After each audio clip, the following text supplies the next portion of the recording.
Allahu Allahu Allahu Allah.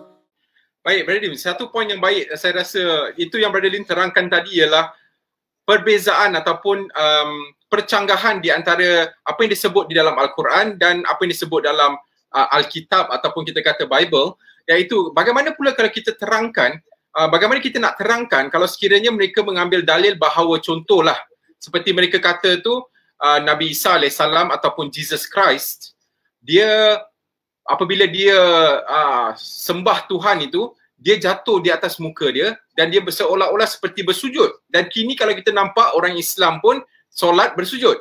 Dan nombor dua ialah seperti yang diberitahu juga, Jesus alaihissalam, dia juga berpuasa selama 40 hari.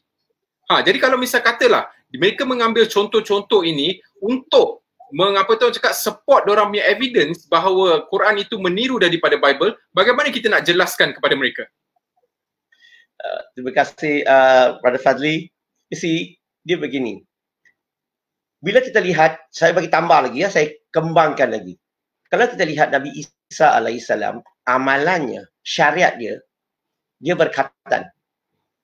Okay? Selepas dilahirkan 8 hari, dia berkhatan. Disebut dalam Gospel of Luke chapter number 2 verse 21. Sekarang ini, siapa yang berkhatan? Orang Islam ke? Orang Kristian? Siapa yang ikut Jesus? Dan kalau kita baca lagi in the Gospel of Luke chapter number 4 verse number 2, Nabi Isa alaihissalam, dia berpuasa. Okey, dia berpuasa. Tak makan daripada pagi hingga petang. Hari ini, bulan Ramadan ni, siapa yang berpuasa? Orang Islam. Siapa yang amalkan macam Nabi Isa alaihissalam? Sambung. Kalau kita lihat lagi, Nabi Isa alaihissalam dalam Gospel of Luke chapter number 24 verse number 36, dia jumpa anak-anak muridnya, pengikut-pengikutnya, dia akan bagi salam, Shalom alaikum. Dan mereka akan jawab, Alaikum shalom. Hari ini, siapakah yang membagi salam, menjawab salam antara orang Islam dan Kristian? Siapa yang ikut Jesus? Isa alaihissalam seperti yang Brother Fadli sebut tadi in the Gospel of Matthew chapter 26 verse 39. Dia solat, dia letak dahi ke atas lantai. Saya tambah sedikit lagi. Kalau kita faham ceritanya, Nabi Isa alaihissalam sedang mengajar anak muridnya macam mana nak solat, macam mana nak sembahyang. Dia ajar dan dia jalan beberapa langkah ke depan dan dia sujud, letak dahi ke atas lantai. Dia kata, "Oh my Father, if it is possible, let this cup pass away from me, not as I will, but as thou will." Kalau kita tengok cara solat, cara sembahyang Nabi Isa alaihissalam, mirip tak kepada kita orang Islam amalannya? Sebab itulah dari sudut kita orang Islam, Isa alaihissalam, Jesus Christ, dia adalah Muslim. Sebab dalam Gospel of John chapter number 5 verse number 30, dia ada sebut, dia kata, I do not seek for my own will. Dia kata, saya tidak melakukan mengikut kehendak diri saya, but the will of the Father which are in heaven who has sent me. Berarti apa yang dia buat ni dengan mengikut kehendak Allah, kehendak Tuhan.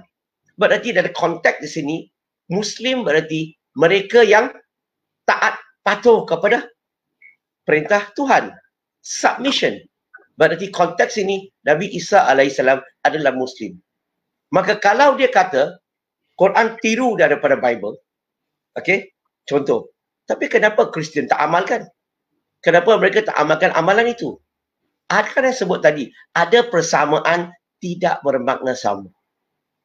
Sebab semua Nabi, kalau Quran sebut, dan Quran dah sebut, Surah Al-Baqarah ayat 183, disyariatkan untuk kita berpuasa dalam bulan Ramadan, dan syariat ini juga diturunkan kepada Nabi-Nabi sebelum itu.